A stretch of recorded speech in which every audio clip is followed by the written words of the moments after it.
साध संगत जियो, जिनके भाग बड़े हैं भाई, तिन साधु संग मुख जुरे। आप जी अत्यंत बड़ भागे हो, सतगुरां दी पवित्र पावन हजूरी विखे संध्या दे दीवानां दीयां हाजरियां भर के अपने मनुखा जीवन दीयां कीमती घड़ियां गुरु लेखे ला के सफलियां कर रहे हो। हर रोज़ शामां दे दीवान विच गुरु साहब जी सतवें पातशाह गुरु हराए साहब जी की कथा श्रवण करते हो। महाराज के समय औरंगजेब बादशाह ने हिंदुओं उत्ते जो जुल्म कीते हैं, बादशाह बनया सी सन 1658 के नेड़े। उदों गुरु महाराज सतवें पातशाह जी गुरता गद्दी ते विराजमान सन और उस बादशाह ने बनद्या सार हिंदुओं उत्ते जो जुल्म ढाए, सब तो पहला मथुरा शहर तबाह किया। 5000 पुरातन मंदिर मथुरा के इलाके विच पिंडां शहरां दे विच बने हुए सन, क्योंकि वह कृष्ण जी की जन्म भूमि है। भगवान श्री कृष्ण जी महाराज के उपासक वखरे वखरे तरीकों नाल भगवान जी की उपासना करते हैं। मूर्तियां कोई राधा कृष्ण का मंदिर है, कोई कृष्ण ते रुक्मणी का मंदिर है, कोई द्वारका नाथ का मंदिर है। भगवान कृष्ण जी के जिन्ने भी नाम हैं उन्ने ही मंदिर हैं ते उन्हां दी पूजा दीयां पद्धतियां भी वख-वख हैं, परंतु ध्यान का केंद्र बिंदु श्री कृष्ण जी ही हैं। उस जगह ते जाके औरंगजेब ने वो सारे मंदिर ढा दिते, तहस नहस कर दिते। फिर उसने जयपुर दे विच जाके राजा जय सिंह दे इलाके विच तबाही मचाई, उतों दे मंदिर ढाए। फिर पुष्कर राज तीर्थ जिहड़ा हिंदुआं दे 68 तीर्थां विच एक विशेष तीर्थ है, राजस्थान दे विच अजमेर दे नाल, उत्थे जाके सरोवर भी पूਰਨ की कोशिश की अते मंदिर भी ढाए। फिर काशी वाल रुख किया है। जदों काशी के अंदर भैरों की लठ तोड़न लई तोप का गोला मारिया, उहदे विचों अणगिणती भरिंडां का दल निकलिया। औरंगजेब नूं भी ये भरिंडां लड़ियां ते उहदी फौज नूं भी लड़ियां। ये कथा आपां कल सरवण कर चुके हाँ। उत्थे फिर इन्हां नूं बेबसी विच हथ जोड़ने पे हैं, उतों ये बचे हैं। आओ इस तो अगली कथा शुरू होंदी है, प्रेम नाल सरवण करिए। सारी संगत आखिए सतनाम श्री वाहे गुरु साहिब जी, सतनाम श्री वाहे गुरु साहिब जी। सब लश्कर चक्कर जोर कै कहते जदों सारे लश्कर ने वेख्या भी ये भरिंडां साडा खिहड़ा नहीं छड्डदियां, ते फिर हाथ जोड़ के सब हूँ शीस निवाए, सारियां ने सिर झुकाया है। भार भिरड़ तत्काल ही उस वेले सारे भौरे ते भरिंडां गए आकाश बिलाए। आकाश वल उड़ गए ਹਨ। चौपई न्याज शीरनी सबन चढ़ाए। इन्हां ने साध संगत जी अपने अपने पीरां दीयां नियाज ते शीरनियां सुखड़ियां अजमत कह देखत पतियाए, और अजमत शक्ति देख के कहन लगे तारीफ बडेरी। तारीफां करन लग पए ਹਨ ਹੁਣ। ਮਹਿਮਾ ਅਬਲਾ ਖਹੁ ਨਰ ਹੇਰੀ, ਲੱਖਾਂ ਲੋਕਾਂ ਨੇ ਇਹ ਮਹਿਮਾ ਵੇਖ ਲਈ। ਭਾਰ ਭਿਰੜ ਤੰਦਿਆ ਕਨੇ, ਬਹੁਤ ਸਾਰੇ ਭੌਰ ਭਰਿੰਡ ਤੰਦਈਏ ਆਏ ਸਨ। ਸਭ ਕੇ ਡਸਿਓ ਡੰਗ ਦੁਖ ਸਨੇ, ਸਾਰੀਆਂ ਫੌਜਾਂ ਨੂੰ, ਸਾਰਿਆਂ ਤੁਰਕਾਂ ਨੂੰ ਡੰਗ ਮਾਰੇ ਉਹਨਾਂ ਨੇ। ਲਸ਼ਕਰ ਮਹਿ ਪਾਇਓ ਬੜ ਰੌਰਾ, ਔਰ ਬਾਦਸ਼ਾਹ ਔਰੰਗਜ਼ੇਬ ਦੀ ਫੌਜ ਵਿੱਚ ਬੜਾ ਰੌਲਾ ਪੈ ਗਿਆ। ਫਿਰਤ ਉਡਤ ਜੇ ਤੱਕ ਦਲ ਠੌਰਾ, ਥਾਂ ਥਾਂ ਤੇ ਭਰਿੰਡਾਂ ਉੜਦੀਆਂ ਫਿਰਦੀਆਂ ਤੇ ਸਾਰਿਆਂ ਨੂੰ ਡੰਗਦੀਆਂ ਹਨ। ਜਬ ਕੀ ਨਿਆਜ ਸ਼ੀਰਨੀ ਦਈ, ਜਦੋਂ ਦੀ ਇਹਨਾਂ ਨੇ ਨਿਆਜ ਸ਼ੀਰਣੀ ਦਿੱਤੀ ਹੈ, ਤਬ ਕੀ ਇਨਹੋ ਮੰਦ ਗਤ ਲਈ। ਉਦੋਂ ਤੋਂ ਫਿਰ ਇਹਨਾਂ ਦੀ ਹਾਲਤ ਜਿਹੜੀ ਆ ਕੁਝ ਸੁਧਰੀ ਹੈ। ਸਨੇ ਸਨੇ ਗਮਨੇ ਨਹਿ ਪਾਏ, ਕਹਿੰਦੇ ਹੌਲੇ ਹੌਲੇ ਸਾਰੀਆਂ ਭਰਿੰਡਾਂ ਉੱਡ ਗਈਆਂ। ਜਾਨੀ ਜਾਏ ਨ ਗੇ ਕਿਸ ਥਾਏ, ਪਤਾ ਨਹੀਂ ਕਿੱਥੋਂ ਆਏ ਸੀ ਤੇ ਕਿੱਥੇ।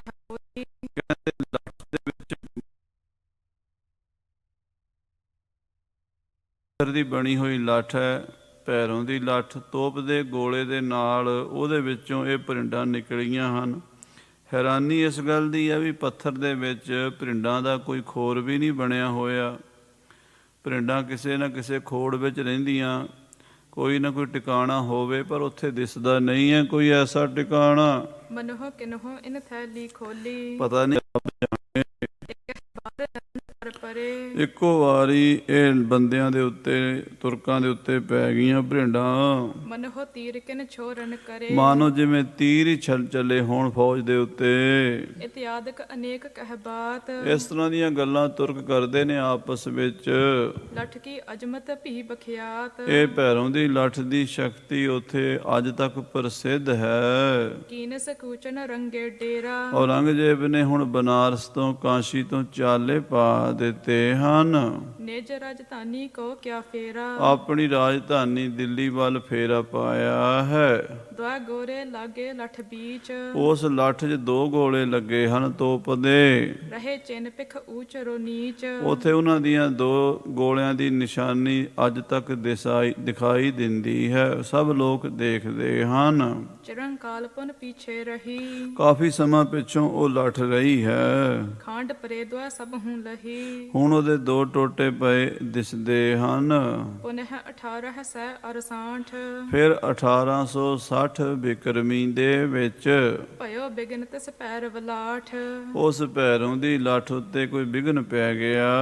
ਹਿੰਦ ਵਾਇਨ ਅਰ ਬਹੁ ਤੁਰਕਾਨਾ, ਹਿੰਦੂਆਂ ਅਤੇ ਤੁਰਕਾਂ ਨੇ ਬਦਿਓ ਪਰਸਪਰ ਬਾਦ ਮਹਾਨਾ। ਆਪਸ ਵਿੱਚ ਵੈਰ ਵੱਧ ਗਿਆ। ਇਹ 1860 ਬਿਕਰਮੀ ਦੀ ਗੱਲ ਹੈ, ਯਾਨੀ ਕਿ 1803 ਈਸਵੀ ਦੇ ਵਿੱਚ ਇਹ ਵਾਕਿਆ ਹੋਇਆ ਹੈ। ਕਾਂਸ਼ੀ ਪੁਰੀਸ ਪਰਦਾ ਬਾਡੀ, ਕਾਂਸ਼ੀ ਦੇ ਵਿੱਚ ਆਪਸ 'ਚ ਹਿੰਦੂਆਂ ਮੁਸਲਮਾਨਾਂ ਦੇ ਦੰਗੇ ਹੋ ਗਏ। ਦੋਹਿ ਦਿਸ਼ ਤੇਰਿਸ ਉਪਜੀ ਗਾਡੀ, ਹਿੰਦੂਆਂ ਤੇ ਮੁਸਲਮਾਨਾਂ ਦੀ ਵੈਰ ਵਿਰੋਧਤਾ ਬਹੁਤ ਜ਼ਿਆਦਾ ਵੱਧ ਗਈ। ਹਿੰਦੂ ਮਿਰ ਸਭ ਹੂੰ ਬਲ ਭਾਰਾ, ਹਿੰਦੂ ਅਤੇ ਤੁਰਕ ਸਾਰੇ ਰਲ ਕੇ ਤਾਹਿਓ ਜਹ ਇਮਾਮ ਕੋ ਬਾਰਾ। ਕਹਿੰਦੇ ਜਿਹੜਾ ਇਮਾਮ ਦਾ ਉੱਥੇ ਬਾੜਾ ਸੀ, ਚੌਹਦਿਸ਼ ਤੇ ਭਾਵਕ ਜਵਲਤਾਈ, ਉਹਦੇ ਆਲੇ ਦੁਆਲੇ ਅੱਗ ਲਾ ਦਿੱਤੀ। ਹਨਿਓ ਤੁਰਕ ਤਬ ਅਰਿਓ ਜੋ ਆਈ, ਕਿਹੜਾ ਮੁਸਲਮਾਨ ਉੱਥੇ ਤੁਰਕ ਸਨ ਇਮਾਮ, ਉਹ ਮਾਰ ਦਿੱਤੇ, ਸਾੜ ਦਿੱਤੇ ਹਿੰਦੂਆਂ ਨੇ। ਪਿਖ ਇਕੱਠੋ ਹੋਏ ਕਰ ਤੁਰਕਾਨਾ, ਫਿਰ ਤੁਰਕ ਇਕੱਠੇ ਹੋ ਗਏ। ਪਹਿਲਾਂ ਹਿੰਦੂਆਂ ਨੇ ਉਹਨਾਂ ਦਾ ਇਮਾਮ ਦਾ ਘਰ ਸਾੜਿਆ, ਤੇ ਫਿਰ ਮੁਸਲਮਾਨਾਂ ਨੇ ਇਕੱਠੇ ਹੋ ਕੇ ਸ਼ਸਤਰ ਸੰਭਾਰ ਪਹੇ ਸਬਧਾਨਾ, ਸ਼ਸਤਰ ਫੜ ਕੇ ਸਾਰੇ ਤੁਰਕ ਸਾਵਧਾਨ ਹੋ ਕੇ ਹਿੰਦੂਆਂ ਤੇ ਆ ਚੜੇ। ਕਈ ਹਜ਼ਾਰ ਮਿਲੇ ਹਿਤ ਜੁਧ, ਹਜ਼ਾਰਾਂ ਤੁਰਕ ਇਕੱਠੇ ਹੋ ਗਏ ਜੰਗ ਕਰਨ ਵਾਸਤੇ, ਯੁੱਧ ਕਰਨ ਵਾਸਤੇ। ਮਾਰਹ ਮਰਹ ਬੜਿਓ ਅਤ ਕ੍ਰੋਧ, ਮਾਰਦੇ ਹਨ, ਮਰਦੇ ਹਨ, ਬੜਾ ਕ੍ਰੋਧ ਮਚਿਆ, ਯੁੱਧ ਮਚਿਆ ਹੈ, ਖੂਨ ਖਰਾਬਾ ਹੋਇਆ ਕਾਂਸ਼ੀ ਦੇ ਵਿੱਚ 1803 ਈਸਵੀ ਦੇ ਵਿੱਚ।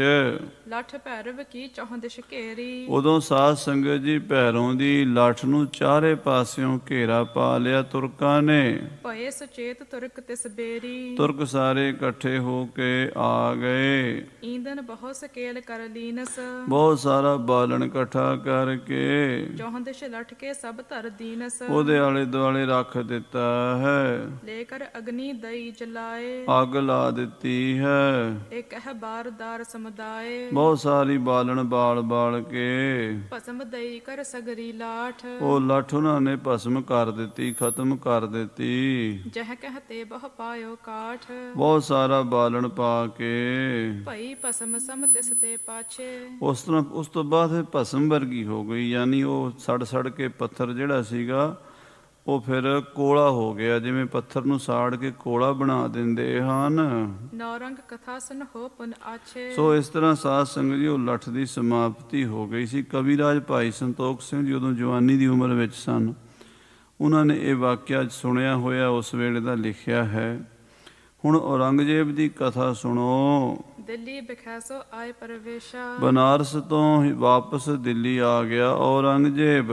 ਹਿੰਦ ਧਰਮ ਸੋ ਹਠੀ ਵਿਸ਼ੇਸ਼ਾ, ਇਹ ਹਿੰਦੂ ਧਰਮ ਦਾ ਬੜਾ ਵੈਰੀ ਸੀਗਾ, ਹਿੰਦੂਆਂ ਨੂੰ ਖਤਮ ਕਰਨਾ ਚਾਹੁੰਦਾ ਹੈ। ਚਿਤਵਤ ਨਿਤ ਉਪਾਏ ਚਿਤ ਮਾਹੀ, ਮਨ ਵਿੱਚ ਸੋਚਦਾ ਰਹਿੰਦਾ ਹੈ ਕਿਸੇ ਤਰੀਕੇ ਨਾਲ ਇਹ ਸਾਰੇ ਹਿੰਦੂ ਖਤਮ ਹੋ ਜਾਣ, ਹਿੰਦੂਆਂ ਦਾ ਧਰਮ ਮਿਟ ਜਾਵੇ। ਤੁਰਕ ਜਗਤ ਸਭ ਜਿਮ ਹੋਏ ਜਾਹੀ। ਕਹਿੰਦੇ ਸਾਰਾ ਹਿੰਦੁਸਤਾਨ ਮੁਸਲਮਾਨ ਬਣ ਜਾਵੇ। ਇਸ ਪ੍ਰਕਾਰ ਹੀ ਯਤਨ ਬਣਾਵੈ ਹੈ। ਇਸ ਤਰ੍ਹਾਂ ਦੇ ਯਤਨ ਕਰਦਾ ਸੀ, ਇਸ ਤਰ੍ਹਾਂ ਦੇ ਹੀਲੇ ਕਰਦਾ ਸੀ ਔਰੰਗਜ਼ੇਬ।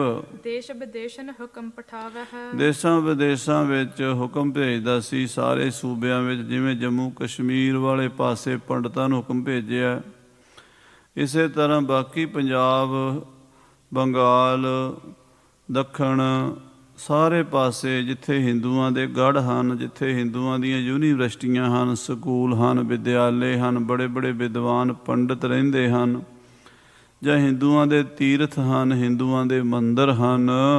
ਬਾਰ ਬਧੂ ਹਿੰਦ ਵਾਇਨ ਚੇਤੀ। ਫਿਰ ਇਸਨੇ ਕੀ ਕੀਤਾ, ਜਿਹੜੀਆਂ ਵੇਸ਼ਵਾਵਾਂ ਸਨ ਹਿੰਦੂ ਵੇਸ਼ਵਾਵਾਂ ਨੂੰ ਇਹਨੇ ਬੰਦ ਕਰ ਦਿੱਤਾ, ਉਹਨਾਂ ਦਾ ਕੰਮ ਧੰਦਾ। ਬੀਚ ਬਾਜ਼ਾਰਨ ਵਰਜੀ ਤੇਤੀ। ਸਾਰੀਆਂ ਬਾਜ਼ਾਰ, ਜਿਹੜੇ ਵੇਸ਼ਵਾਵਾਂ ਦੇ ਬਾਜ਼ਾਰ ਸੀਗੇ, ਪਹਿਲਾਂ ਤਾਂ ਕਹਿੰਦਾ ਵੇਸ਼ਵਾਵਾਂ ਰਹਿਣ ਨਹੀਂ ਦੇਣੀਆਂ। ਬਹੁਤ ਸਾਰੀਆਂ ਵੇਸ਼ਵਾਵਾਂ ਜਮਨਾ 'ਚ ਦਿੱਲੀ ਦੀਆਂ ਰੋੜ ਕੇ ਮਾਰ ਦਿੱਤੀਆਂ ਸਨ। ਫਿਰ ਸਾਧ ਸੰਗਤ ਜੀ ਇਹਨੇ ਨਵਾਂ ਕਾਨੂੰਨ ਬਣਾਇਆ ਵੀ ਹਿੰਦੂਆਂ ਦੀਆਂ ਵੇਸ਼ਵਾਵਾਂ ਜਿਹੜੀਆਂ ਹਿੰਦੂ ਧਰਮ ਨੂੰ ਮੰਨਣ ਵਾਲੀਆਂ ਸਨ, ਹਿੰਦੂਆਂ ਦੇ ਘਰ ਜੰਮੀਆਂ ਸਨ, ਜਿਨ੍ਹਾਂ ਕੋਲ ਹਿੰਦੂ ਲੋਕ ਜਾਂਦੇ ਸਨ, ਉਹਨਾਂ ਨੂੰ ਸਾਰੀਆਂ ਨੂੰ ਰੋਕ ਦਿੱਤਾ ਵੀ ਤੁਸੀਂ ਨਾਚ ਗਾਣਾ ਨਹੀਂ ਕਰਨਾ, ਤੁਸੀਂ ਆਪਣਾ ਜੋ ਧੰਦਾ ਪੇਸ਼ਾ ਹੈ ਵਿਸ਼ੇ ਵਿਕਾਰਾਂ ਵਾਲਾ ਉਹ ਨਹੀਂ ਕਰਨਾ। ਕਰੀ ਪਠਾਵਨ ਸਭ ਤੁਰਕਾਨੀ। ਉਹਨਾਂ ਦੀ ਥਾਂ ਤੇ ਤੁਰਕਣੀਆਂ ਭੇਜ ਦਿੱਤੀਆਂ। ਮੁਸਲਮਾਨੀਆਂ ਜਿਹੜੀਆਂ ਵੇਸ਼ਵਾਵਾਂ ਸਨ ਉਹਨਾਂ ਨੂੰ ਬਾਜ਼ਾਰ ਲਾ ਦਿੱਤੇ ਹਨ ਵੀ ਇਹਨਾਂ ਕੋਲ ਜਿਹੜਾ ਵੀ ਕੋਈ ਹਿੰਦੂ ਆਵੇਗਾ ਉਹਨੂੰ ਇਹ ਮੁਸਲਮਾਨ ਬਣਾ ਲੈਣਗੀਆਂ। ਇਮ ਵਿਚਾਰ ਔਰ ਮੈਂ ਬਿਦਠਾਨੀ। ਇਹ ਵੀ ਪੁੱਠੀ ਮੱਤ ਕਿਸੇ ਕਾਜੀ ਨੇ ਦਿੱਤੀ ਸੀ। ਔਰੰਗਜ਼ੇਬ ਨੇ ਇਸ ਨੂੰ ਵਿਚਾਰ ਕੇ ਆਖਿਆ ਵੀ ਇਹ ਠੀਕ ਹੈ, ਕਿਉਂਕਿ ਵੇਸ਼ਵਾਵਾਂ ਆਪਣੇ ਰੂਪ ਦਾ ਪ੍ਰਭਾਵ ਪਾ ਕੇ ਹਿੰਦੂਆਂ ਨੂੰ ਆਪਣੇ ਮਗਰ ਲਾਉਣਗੀਆਂ, ਆਪਣੇ ਧਰਮ ਤੋਂ ਪਤਿਤ ਕਰਨਗੀਆਂ, ਉਹਨਾਂ ਨੂੰ ਆਪਣਾ ਜੂਠਾ ਖਵਾਉਣਗੀਆਂ, ਫਿਰ ਕਹਿ ਦੇਣਗੀਆਂ ਵੀ ਤੁਸੀਂ ਸਾਡੇ ਕੋਲ ਤਾਂ ਆਉਂਦੇ ਹੀ ਹੋ, ਮੁਸਲਮਾਨ ਬਣ ਜਾਓ। ਕਿਉਂਕਿ ਬੰਦਾ ਜੋ ਕੁਝ ਦੇਖਦਾ ਹੈ, ਬੰਦਾ ਜੋ ਕੁਝ ਸੁਣਦਾ ਹੈ, ਉਹਦਾ ਪ੍ਰਭਾਵ ਕਬੂਲ ਦਾ ਹੀ ਕਬੂਲ ਦਾ ਹੈ। ਸੋ ਦੇਖੋ ਔਰੰਗਜ਼ੇਬ ਨੇ ਕਿੱਥੋਂ ਤੱਕ ਨੀਤੀ ਅਪਣਾਈ ਹੈ। ਹਿੰਦੂ ਵੇਸ਼ਵਾਵਾਂ ਦਾ ਬਾਜ਼ਾਰ ਬੰਦ ਕਰ ਦਿੱਤਾ ਹੈ ਤੇ ਮੁਸਲਮਾਨੀਆਂ ਵੇਸ਼ਵਾਵਾਂ ਦਾ ਬਾਜ਼ਾਰ ਲਾ ਦਿੱਤਾ ਹੈ। ਹਿੰਦਨੀ ਵੇਸ਼ਿਆ ਨਹਿ ਜਬ ਹੋਏ।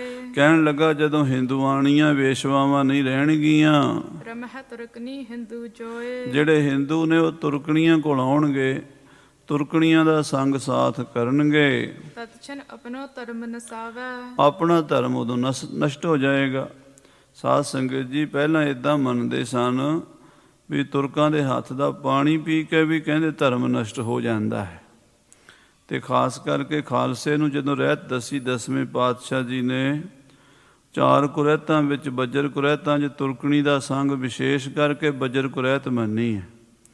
ਵੈਸੇ ਤਾਂ ਪਰਾਈ ਇਸਤਰੀ ਕੋਈ ਵੀ ਹੋਵੇ, ਮਾਂ ਭੈਣ ਧੀ ਕਰਕੇ ਜਾਣਨੀ ਹੈ। ਦੇਖ ਪਰਾਈਆਂ ਚੰਗੀਆਂ ਮਾਵਾਂ ਭੈਣਾਂ ਧੀਆਂ ਜਾਣਾ, ਪਰ ਤੁਰਕਣੀ ਦਾ ਸੰਗ ਤਾਂ ਕਦੀ ਵੀ ਨਹੀਂ ਕਰਨਾ, ਕਿਉਂਕਿ ਉਹਦੇ ਨਾਲ ਧਰਮ ਜਿਹੜਾ ਹੈ, ਵਿਚਾਰ ਹੀ ਬਦਲ ਜਾਂਦੇ, ਖਿਆਲ ਹੀ ਬਦਲ ਜਾਂਦੇ ਹਨ। ਤੋ ਤੁਰਕਣੀਆਂ ਜਦੋਂ ਬਾਜ਼ਾਰਾਂ ਵਿੱਚ ਬੈਠ ਜਾਣਗੀਆਂ ਤੇ ਹਿੰਦੂ ਉਹਨਾਂ ਕੋਲ ਆਉਣਗੇ ਤੇ ਉਹ ਫਿਰ ਉਹਨਾਂ ਦੀ ਸੰਗਤ ਕਰਨਗੇ, ਉਹਨਾਂ ਦੇ ਨਾਲ ਰਹਿਣਗੇ, ਉਹਨਾਂ ਵਰਗੇ ਹੀ ਵਿਚਾਰ ਹੋ ਜਾਣਗੇ। ਤੁਰਕਣੀਆਂ ਦਾ ਸੰਗ ਕਰਕੇ ਹਿੰਦੂਆਂ ਦੀ ਮੱਤ ਤੁਰਕਾਂ ਵਾਲੀ ਹੋ ਜਾਏਗੀ। ਤੁਰਕ ਮਤੋ ਇਮ ਬਦ ਤੋ ਜਾਵੇ। ਇਸ ਤਰ੍ਹਾਂ ਸਾਧ ਸੰਗਤ ਜੀ ਇਸਲਾਮ ਦਾ ਵਾਧਾ ਕਰਨ ਲਈ ਔਰੰਗਜ਼ੇਬ ਨੇ ਕਈ ਸਕੀਮਾਂ ਕੱਢੀਆਂ। ਉਹਨਾਂ ਵਿੱਚੋਂ ਇੱਕ ਸਕੀਮ ਇਹ ਵੀ ਸੀ ਵੀ ਵੇਸ਼ਵਾਵਾਂ ਹਿੰਦੂ ਨਹੀਂ ਰਹਿਣ ਦੇਣੀਆਂ, ਮੁਸਲਮਾਨੀਆਂ ਵੇਸ਼ਵਾਵਾਂ ਲਾਣੀਆਂ ਬਾਜ਼ਾਰਾਂ ਦੇ ਵਿੱਚ, ਉਹ ਹੀ ਨਾਚ ਗਾਣਾ ਖਾਇਆ ਕਰਨਗੀਆਂ।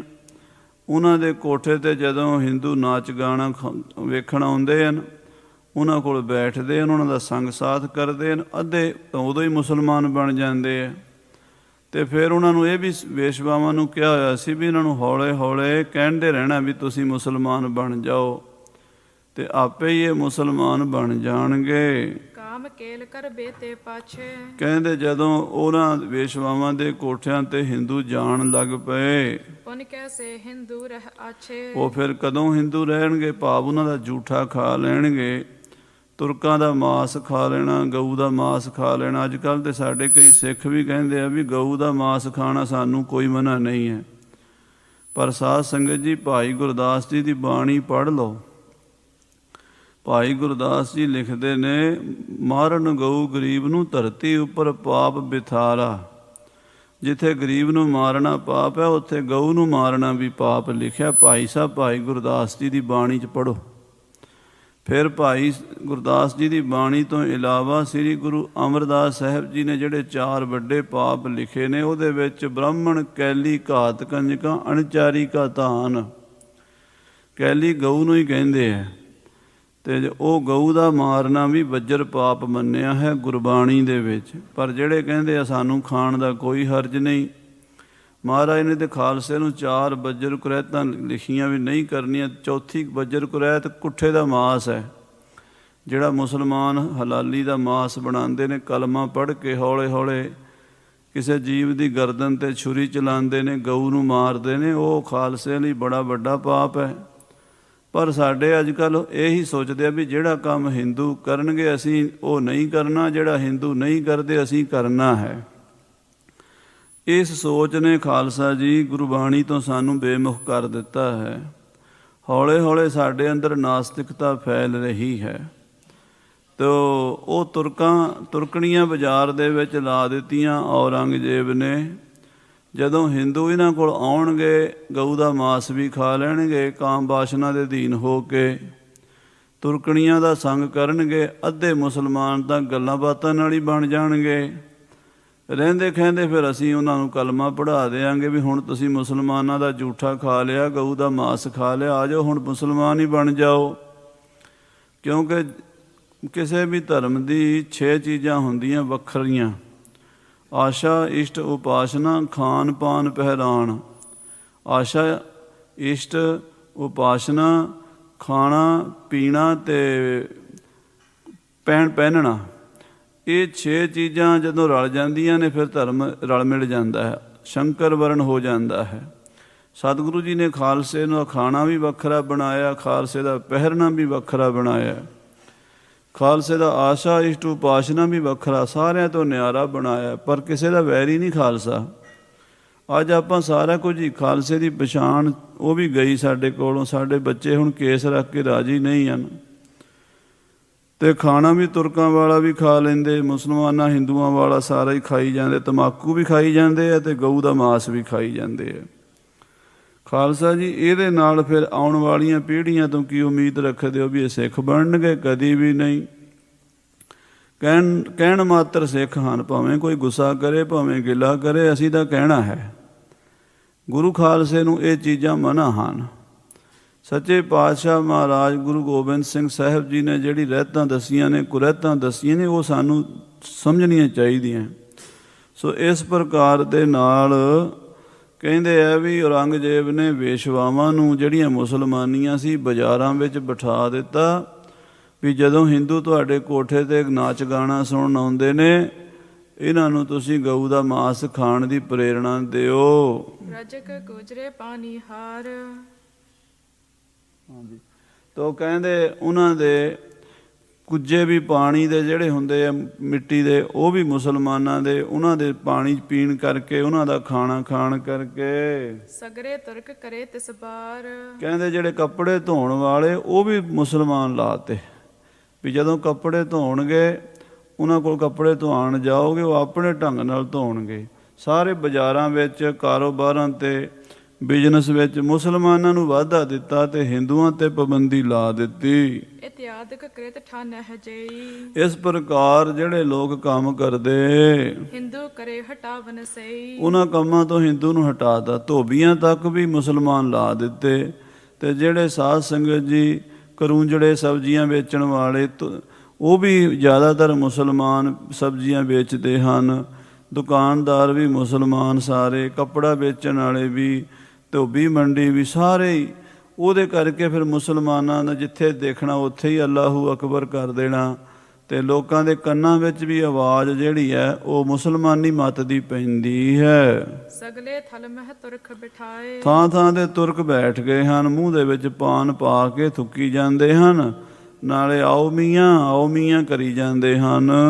ਇਮ ਸਭ ਸਨੇ ਸਨੇ ਮਿਲ ਜਾਏ। ਇਸ ਤਰ੍ਹਾਂ ਕਹਿੰਦੇ ਹੌਲੇ ਹੌਲੇ ਜਦੋਂ ਹਿੰਦੂ ਇਹਨਾਂ ਕੋਲੋਂ ਸਮਾਨ ਖਰੀਦਣਗੇ, ਕੱਪੜੇ ਧੋਣਗੇ, ਇਹਨਾਂ ਦੀਆਂ ਦੁਕਾਨਾਂ ਤੇ ਆਉਣਗੇ, ਇਹ ਉਹਨਾਂ ਨੂੰ ਹੌਲੇ ਹੌਲੇ ਕਹਿਣਗੇ ਵੀ ਆਓ ਮੀਆਂ, ਤੇ ਫਿਰ ਮੀਆਂ ਕਰਦੇ ਮੀਆਂ ਹੀ ਬਣ ਜਾਣਗੇ। ਕੁਦਰਤੀ ਗੱਲ ਆ, ਜਿਹੜੀ ਬੋਲੀ ਸੁਣੋਗੇ, ਜਿੱਦਾਂ ਦੀਆਂ ਗੱਲਾਂ ਸੁਣੋਗੇ, ਉੱਦਾਂ ਦਾ ਬੰਦੇ ਦਾ ਨੇਚਰ ਹੋ ਜਾਂਦਾ। ਅੱਜ ਹੋਰ ਕੱਲ੍ਹ ਹੋਰ। ਆਪਾਂ ਹੁਣ ਇੱਥੇ ਆਏ ਹਾਂ ਗੋਰਿਆਂ ਦੇ ਦੇਸ਼ ਵਿੱਚ, ਪੰਜਾਬ ਦਾ ਪਹਿਲੀ ਗੱਲ ਤੇ ਸਾਡਾ ਜਿਹੜਾ ਉੱਥੋਂ ਜਨਰੇਸ਼ਨ ਆਈ ਹੈ, ਅਸੀਂ ਆਏ ਹਾਂ, ਅਸੀਂ ਆਪਣੇ ਬੱਚਿਆਂ ਨੂੰ ਇਹ ਕਹਿੰਦੇ ਕਾਕਾ ਹੁਣ ਪੰਜਾਬ ਵਾਲੀ ਕੋਈ ਗੱਲ ਨਹੀਂ ਕਰਨੀ, ਬਸ ਇੱਥੇ ਆਪਾਂ ਗੋਰਿਆਂ ਵਰਗੇ ਹੀ ਬਣਨਾ।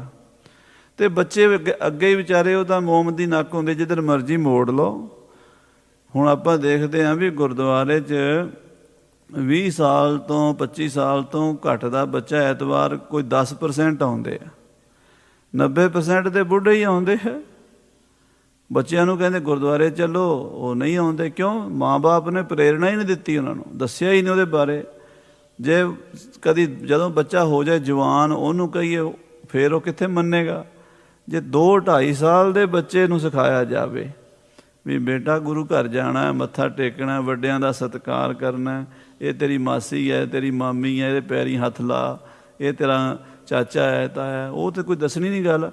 ਉਹ ਹੁਣ ਮੁੰਡਾ ਆਉਂਦਾ, ਉਹ ਦਾਦੇ ਦੇ ਉੱਤੋਂ ਦੀ ਇੱਦਾਂ ਗਲ ਨੂੰ ਜੱਫੀ ਪਾ ਲੈਂਦਾ, ਪਿਆਰ ਦਿੰਦਾ, ਗੋਡੀ ਹੱਥ ਨਹੀਂ ਲਾਉਣਾ ਸਿਖਾਉਂਦੇ। ਜਦੋਂ ਕਿ ਸਾਡਾ ਕਲਚਰ ਹੈ, ਗੁਰੂ ਸਾਹਿਬ ਜੀ ਦੀ ਬਾਣੀ ਦਾ ਵੀ ਕਈ ਕਲਚਰ ਹੈ, ਪੈਰੀਂ ਪਵਣਾ ਜਗ ਵਰਤਾਇਆ। ਬਦਲ ਗਿਆ ਸਾਰਾ ਕੁਝ। ਅਤੇ ਉਹਨਾਂ ਨੇ, ਤੁਰਕਾਂ ਨੇ ਇੱਦਾਂ ਦਾ ਸਿਸਟਮ ਬਣਾ ਤਾ, ਕਹਿੰਦੇ ਸਾਰਾ ਸਿਸਟਮ ਹੀ ਬਦਲ ਦਿਓ, ਸੋਚ ਹੀ ਬਦਲ ਦਿਓ, ਬੋਲੀ ਬਦਲ ਦਿਓ, ਪਹਿਰਾਵਾ ਬਦਲ ਦਿਓ, ਖਾਣ ਪੀਣ ਬਦਲ ਦਿਓ। ਜਦੋਂ ਬਾਜ਼ਾਰਾਂ ਦੇ ਵਿੱਚ ਮੁਸਲਮਾਨਾਂ ਦੀਆਂ ਦੁਕਾਨਾਂ ਦੇ ਉੱਤੇ ਮੁਸਲਮਾਨਾਂ ਦਾ ਹੀ ਮਾਸ ਮਿਲਣਾ। ਸਤਿਗੁਰੂ ਕਲਗੀਧਰ ਪਾਤਸ਼ਾਹ ਜੀ ਨੇ ਕੁੱਠਾ ਖਾਣ 'ਤੇ ਬੱਜਰ ਕੁਰੈਤ ਕਹੀ। ਕਿਉਂ ਕਹੀ? ਕਿ ਮੁਸਲਮਾਨ ਜਿਹੜੇ ਸੀ ਉਹ ਕਹਿੰਦੇ ਸੀ ਝਟਕਾ ਕਰਨ ਹੀ ਨਹੀਂ ਦੇਣਾ, ਹਿੰਦੂਆਂ ਨੂੰ ਝਟਕਾ ਕਰਕੇ ਖਾਣ ਨਹੀਂ ਦੇਣਾ, ਮੁਸਲਮਾਨਾਂ ਦਾ ਮਾਸ ਖਾਓ। ਮਹਾਰਾਜ ਕਹਿੰਦੇ ਜਿਹੜੀ ਗੱਲ ਤੋਂ ਰੋਕੋਗੇ ਮੈਂ ਉਹੀ ਕਰਾਂਗਾ। ਖਾਲਸੇ ਨੂੰ ਝਟਕਾ ਕਰਨ ਦੀ ਮਰਿਆਦਾ ਦਿੱਤੀ। ਅੱਜ ਭਾਵੇਂ ਸਾਡੇ ਵਿੱਚ ਕਈ ਝਟਕੇ ਦੇ ਨਾਂ ਤੋਂ ਬੜੇ ਟੱਪਦੇ ਆ ਵੀ ਖਾਲਸਾ ਅਖੇ ਜੀ ਪੂਰਾ ਹੀ ਵੈਸ਼ਨੂੰ ਬਣਾ ਦਿਓ।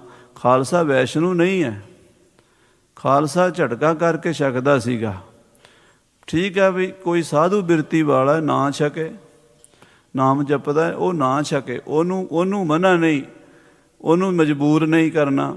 ਪਰ ਜਿਹੜੇ ਮੁਸਲਮਾਨਾਂ ਦਾ ਖਾਣਾ, ਤੁਰਕਾਂ ਦਾ, ਉਹ ਬੜੀ ਵੱਡੀ ਬੱਜਰ ਕੁਰੈਤ ਹੈ। ਅੱਜ ਦੇਖੋ 2% ਰਹਿ ਗਏ ਜਿਹੜੇ ਖਾਂਦੇ ਨਹੀਂ। ਚੰਗੀ ਗੱਲ ਹੈ ਨਾ ਖਾਣ, ਪਰ ਜਿਹੜੇ 98% ਨੇ ਉਹ ਮੁਸਲਮਾਨਾਂ ਤੋਂ ਲੈ ਕੇ ਖਾਂਦੇ ਆ। ਕਿਉਂਕਿ ਅਸੀਂ ਉਹਨਾਂ ਵਾਸਤੇ ਕੋਈ ਵਿਵਸਥਾ ਹੀ ਨਹੀਂ ਕੀਤੀ, ਕੋਈ ਸਿਸਟਮ ਹੀ ਨਹੀਂ ਦੱਸਿਆ। ਆਪਣੇ ਗ੍ਰੰਥਾਂ ਦੀ ਸਿੱਖਿਆ ਬੰਦ ਕਰ ਦਿੱਤੀ, ਦੱਬ ਦਿੱਤੀ। ਇੱਦਾਂ ਹੀ ਮੁਸਲਮਾਨਾਂ ਨੇ ਕੀਤਾ, ਹਿੰਦੂਆਂ ਦੀਆਂ ਮਾਸ ਖਾਣ ਦੀਆਂ ਦੁਕਾਨਾਂ ਝਟਕੇ ਦੀਆਂ ਬੰਦ ਕਰਤੀਆਂ ਅਤੇ ਮੁਸਲਮਾਨਾਂ ਦੀਆਂ ਦੁਕਾਨਾਂ ਖੋਲ੍ਹਤੀਆਂ। ਇੱਥੋਂ ਮੁਸਲਮਾਨੀ ਮਾਸ ਲੈ ਕੇ ਖਾਣਾ। ਜਦੋਂ ਉੱਤੇ ਕਲਮਾ ਪੜ੍ਹਿਆ ਬਿਸਮਿਲ੍ਲਾਹਿਰ ਰਹਿਮਾਨ ਰਹੀਮ ਪੜ੍ਹ ਕੇ ਛੁਰਾ ਫੇਰੀ ਹੈ, ਉਹ ਖਾਓਗੇ, ਉਹਦੇ 'ਤੇ ਅਸਰ ਤਾਂ ਹੋਣਾ ਹੀ ਹੈ ਨਾ। ਇੱਦਾਂ ਫਿਰ ਔਰੰਗਜ਼ੇਬ ਨੇ ਨੀਤੀ ਬਣਾਈ। ਜਿੱਥੇ ਜਿੱਥੇ ਵੀ ਉਹ ਕਰ ਸਕਦਾ ਸੀਗਾ, ਬਾਜ਼ਾਰਾਂ ਵਿੱਚ ਕੱਪੜੇ ਧੋਣ ਵਾਲਿਆਂ ਤੱਕ, ਨਾਈਆਂ ਤੱਕ, ਸਾਰੇ ਉਹਨੇ ਮੁਸਲਮਾਨ ਹੀ ਲਾ ਦਿੱਤੇ ਹਨ। ਲਿਖ ਲਿਖ ਪਟਤ ਭਏ ਪਰਵਾਨੇ। ਤੇ ਥਾਂ ਥਾਂ ਤੇ ਪਰਵਾਨੇ ਹੁਕਮ ਲਿਖ ਕੇ ਭੇਜਿਆ ਔਰੰਗਜ਼ੇਬ ਨੇ। ਸੂਬੇਦਾਰ ਸਰਹੰਦ ਦੇ ਸੂਬੇ ਨੂੰ, ਲਾਹੌਰ ਦੇ ਸੂਬੇ ਨੂੰ, ਕਸ਼ਮੀਰ ਦੇ ਸੂਬੇ ਨੂੰ, ਮੁਲਤਾਨ ਦੇ ਸੂਬੇ ਨੂੰ, ਹਿੰਦੁਸਤਾਨ ਦੇ ਜਿੰਨੇ ਸੂਬੇ 22 ਸੂਬੇ ਸੀ, 22 ਸੂਬਿਆਂ 'ਚ ਕਾਨੂੰਨ ਬਣਾ ਕੇ ਭੇਜਿਆ, ਆਰਡੀਨੈਂਸ ਜਾਰੀ ਕੀਤਾ ਬਈ ਹਿੰਦੂਆਂ ਨੂੰ ਦਬਾਇਆ ਜਾਵੇ, ਉਹਨਾਂ ਦੀਆਂ ਦੁਕਾਨਾਂ, ਕਾਰੋਬਾਰ, ਬਿਜ਼ਨਸ ਸਭ ਬੰਦ ਕੀਤਾ ਜਾਵੇ। ਮੁਸਲਮਾਨੀ ਖਾਣਾ, ਮੁਸਲਮਾਨੀ ਪਹਿਰਾਵਾ, ਮੁਸਲਮਾਨੀ ਬੋਲੀ, ਮੁਸਲਮਾਨੀ ਪੜ੍ਹਾਈ ਸਕੂਲਾਂ ਵਿੱਚ ਕਰਾਈ ਜਾਵੇ। ਜਹ ਕਹ ਸੂਬਨ ਕੇਰ ਟਿਕਾਣੇ। ਜਿੱਥੇ ਜਿੱਥੇ ਸੂਬਿਆਂ ਦੇ ਟਿਕਾਣੇ ਸੀਗੇ, ਲਾਹੌਰ ਦਾ ਸੂਬਾ, ਜਲੰਧਰ ਦਾ ਸੂਬਾ, ਸਰਹੰਦ ਦਾ ਸੂਬਾ, ਕਸ਼ਮੀਰ ਦਾ ਸੂਬਾ, ਉਹ ਸਾਰੇ ਸੂਬਿਆਂ ਦੇ ਵਿੱਚ ਇਹੀ ਕਾਨੂੰਨ ਲਾਗੂ ਕੀਤਾ ਗਿਆ।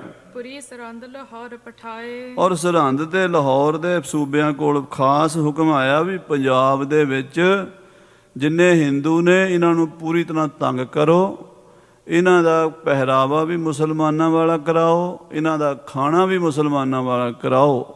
कश्मीर को पुनः पठाए। ਫਿਰ ਉਹਨੇ ਕਸ਼ਮੀਰ ਦੇ ਵਿੱਚ ਹੁਕਮਨਾਮੇ ਭੇਜੇ ਕਿ ਕਸ਼ਮੀਰ ਦਾ ਸੂਬਾ ਸ਼ੇਰ ਅਫਗਾਨ ਸੀਗਾ, ਉਹਦੇ ਕੋਲ ਵੀ ਇਹ ਆਰਡੀਨੈਂਸ ਪਹੁੰਚਿਆ पुर मुल्तान पठावन करे। ਤੇ ਮੁਲਤਾਨ ਦੇ ਸੂਬੇਦਾਰ ਨੂੰ ਵੀ ਇਹ ਹੁਕਮ ਪਹੁੰਚਿਆ सुन सिन हिंद त्रास और भरे। ਬਈ ਸਾਰੀਆਂ ਹਿੰਦੂਆਂ ਦੀਆਂ ਝਟਕੇ ਦੀਆਂ ਦੁਕਾਨਾਂ ਬੰਦ, ਉੱਥੇ ਹਲਾਲੀ ਦਾ ਮਾਸ ਵਿਕੇਗਾ। ਤੇ ਜਿਵੇਂ ਸਤਿਗੁਰੂ ਨਾਨਕ ਦੇਵ ਜੀ ਨੇ ਲਿਖਿਆ ਨਾ ਆਸਾ ਦੀ ਵਾਰ ਵਿੱਚ, ਅਪਾਖਿਆ ਕਾ ਕੁੱਠਾ ਬੱਕਰਾ ਖਾਣਾ, ਚੌਂਕੇ ਉੱਪਰ ਕਿਸੇ ਨਾ ਜਾਣਾ, ਦੇ ਕੇ ਚੌਂਕਾ ਕੱਢੀ ਕਾਰ, ਉੱਪਰ ਆਏ ਬੈਠੇ ਕੂੜਿਆਰ, ਮਤ ਪਿੱਟੈ ਵੇ ਮਤ ਪਿੱਟੈ, ਇਹ ਅੰਨ ਅਸਾਡਾ ਫਿੱਟੈ।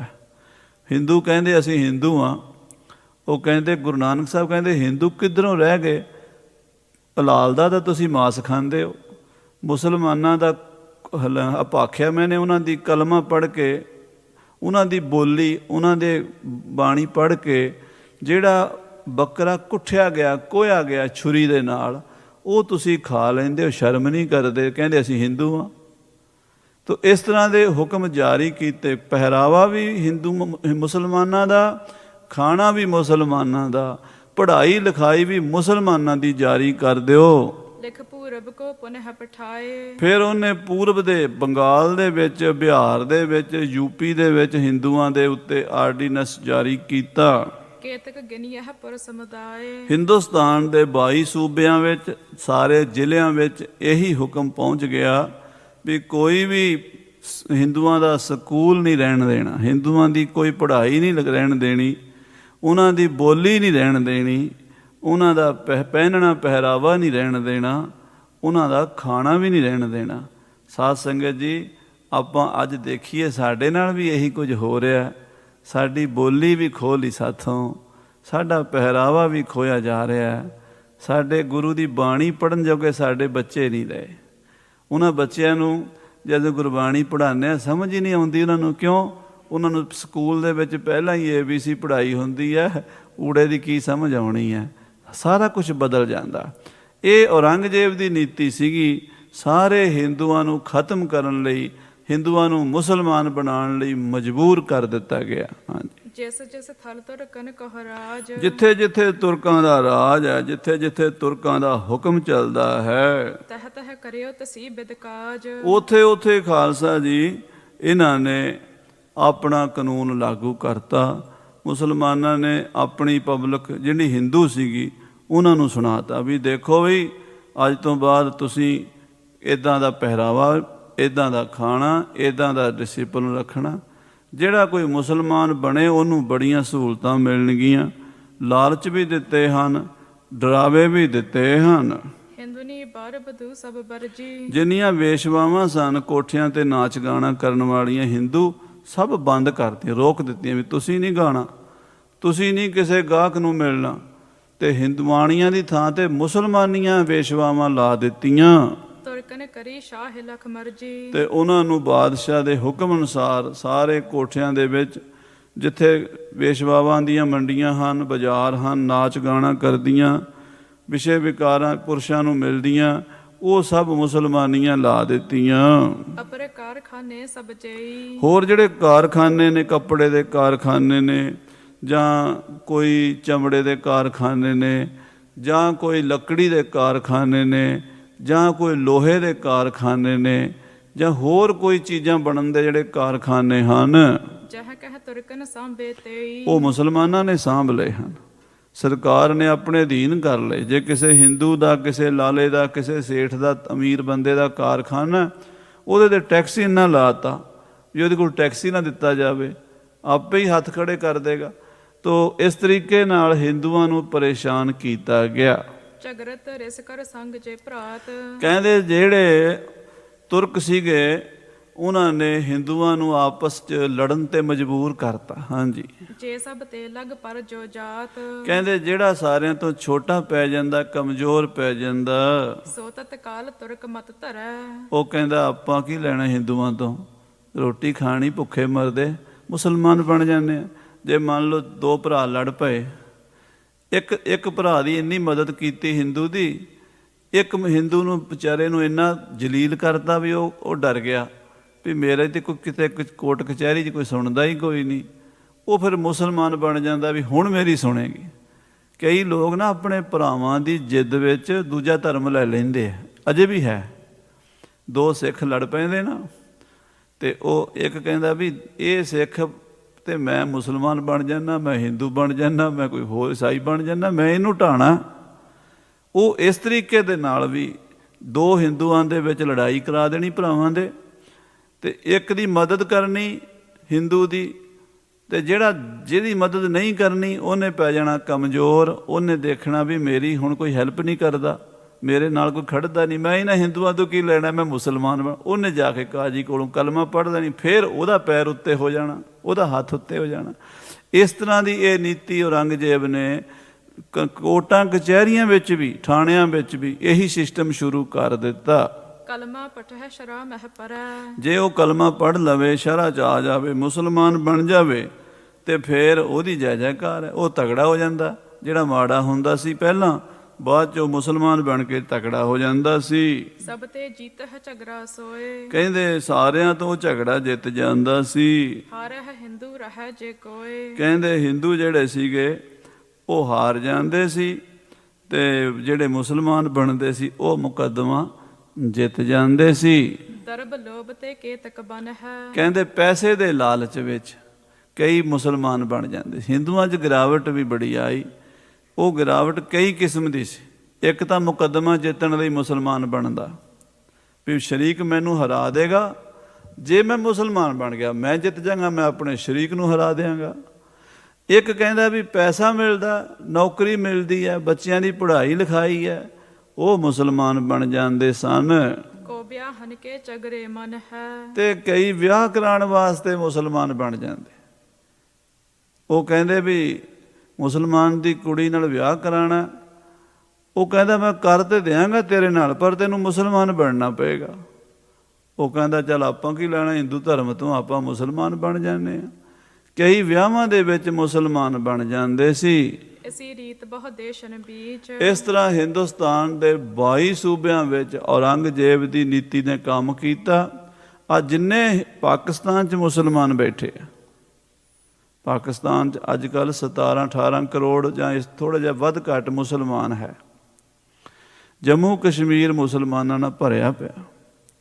ਯੂਪੀ, ਬਿਹਾਰ, ਬੰਗਾਲ ਔਰ ਦੱਖਣ ਭਾਰਤ, ਹਿੰਦੁਸਤਾਨ 'ਚ 35-40 ਕਰੋੜ ਹੁਣ ਮੁਸਲਮਾਨਾਂ ਦੀ ਗਿਣਤੀ ਹੋ ਚੱਲੀ ਹੈ। ਇਹ ਸਾਰੇ ਹੀ ਹਿੰਦੂਆਂ ਤੋਂ ਹੀ ਮੁਸਲਮਾਨ ਬਣੇ ਆ। ਕੋਈ ਇਹਨਾਂ 'ਚੋਂ ਅਰਬ 'ਚੋਂ ਆਇਆ ਮੁਸਲਮਾਨ ਨਹੀਂ ਹੈ। ਇਹ ਤੇ ਸਾਰੇ ਹਿੰਦੂ ਹੀ ਮੁਸਲਮਾਨ ਬਣੇ ਜਿਹੜੇ ਹਿੰਦੁਸਤਾਨ 'ਚ ਬੈਠੇ ਹੋਏ ਨੇ ਅੱਜ। ਕੁਝ ਔਰੰਗਜ਼ੇਬ ਨੇ ਬਣਾਏ ਨੇ, ਕੁਝ ਪਹਿਲੇ ਬਾਦਸ਼ਾਹਾਂ ਨੇ ਵੀ ਬਣਾਏ ਨੇ। ਤਾਂ ਉਹ ਕਹਿੰਦੇ ਸਾਰੇ ਹਿੰਦੂ ਧਰਮ ਛੱਡ ਕੇ ਮੁਸਲਮਾਨ ਬਣੀ ਜਾਂਦੇ ਹਨ। ਹਿੰਦੂ ਧਾਰਹਿ ਮਤੋ ਜੋ ਨੀਚ। ਜੇ ਕੋਈ ਹਿੰਦੂ ਧਰਮ ਧਾਰਨ ਕਰਕੇ ਰੱਖਣਾ ਚਾਹਵੇ, ਉਹਨੂੰ ਨੀਵਾਂ ਸਮਝਿਆ ਜਾਂਦਾ ਸੀ। ਕਹਿੰਦੇ ਇਹਨੂੰ ਕੀ ਮਿਲਣਾ, ਵਿਚਾਰਾ ਇਹ ਤਾਂ ਹਿੰਦੂ ਹੈ, ਵਿਚਾਰਾ ਕਹਿੰਦੇ ਸੀ। ਹਾਂਜੀ, ਲੋਭ ਪਦਾਰਥ ਕੋ ਉਰ ਧਰ ਕੇ। ਤੇ ਜਿਹੜੇ ਹਿੰਦੂਆਂ ਵਿੱਚ ਨੀਵੀਆਂ ਜਾਤਾਂ ਦੇ ਲੋਕ ਸਨ, ਉਹ ਕਹਿੰਦੇ ਆਪਾਂ ਨੂੰ ਹਿੰਦੂਆਂ ਨੇ ਕੀ ਦਿੱਤਾ, ਆਪਾਂ ਮੁਸਲਮਾਨ ਬਣ ਜਾਂਦੇ ਆ, ਉੱਥੇ ਸਾਨੂੰ ਨੌਕਰੀ ਮਿਲੇਗੀ, ਸਾਨੂੰ ਪੜ੍ਹਾਈ ਲਿਖਾਈ ਮਿਲੇਗੀ।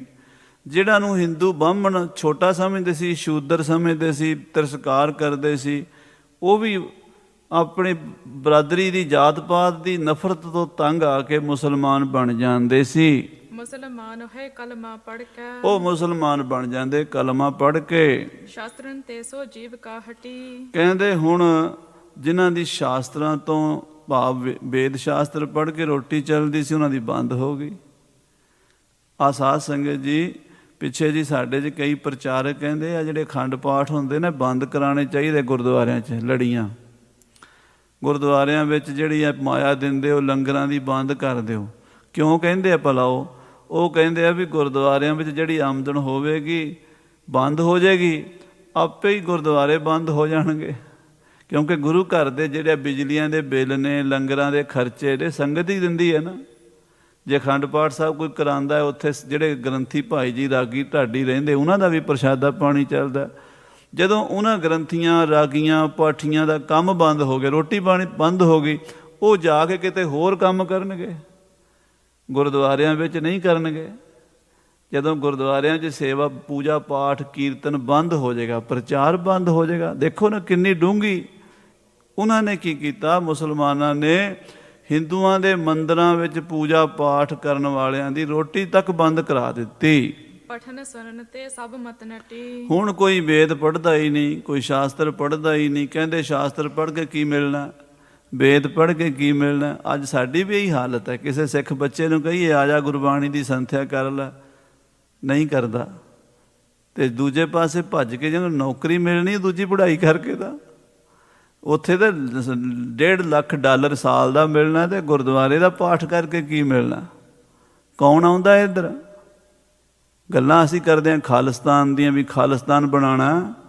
ਤੇ ਖਾਲਿਸਤਾਨੀਆਂ ਕਦੀ ਸੋਚਿਆ ਤੁਸੀਂ ਬਈ ਖਾਲਸਾ ਨਾ ਰਿਹਾ ਤੇ ਖਾਲਿਸਤਾਨ ਕਿੱਥੇ ਬਣਾਓਗੇ? ਪਹਿਲਾਂ ਖਾਲਸੇ ਦਾ ਪ੍ਰਚਾਰ ਕਰੋ, ਬਾਣੀ ਪੜ੍ਹਾਓ, ਸਿੰਘ ਸਜਾਓ, ਸਿੰਘਾਂ ਵਾਲੀ ਬੋਲੀ, ਸਿੰਘਾਂ ਵਾਲਾ ਪਹਿਰਾਵਾ, ਸਿੰਘਾਂ ਵਾਲੀ ਗੱਲ ਤੁਹਾਡੇ ਕੋਲ ਹੋਵੇਗੀ, ਫੇਰ ਖਾਲਸਾ। ਤੇ ਨਾ ਮੂੰਹ ਤੇ ਦਾੜੀ, ਨਾ ਮੁੱਛ, ਨਾ ਬਾਣੀ, ਨਾ ਬਾਣਾ, ਨਾ ਕੱਖ ਵੀ ਪੱਲੇ ਨਹੀਂ, ਤੇ ਨਾਰੇ ਮਾਰ ਵੱਡੇ ਵੱਡੇ ਅਸੀਂ ਸਮਾਨ ਗੁੰਜਾਈ ਜਾਂਦੇ ਹਾਂ। ਖਾਲਸਾ ਜੀ, ਉਸ ਔਰੰਗਜ਼ੇਬ ਨੇ ਨੀਤੀ ਬਣਾਈ ਸੀ, ਅੱਜ ਉਹੀ ਨੀਤੀ ਤੁਹਾਡੇ 'ਤੇ ਲਾਗੂ ਹੋ ਰਹੀ ਹੈ। ਸੰਭਲ ਜਾਓ।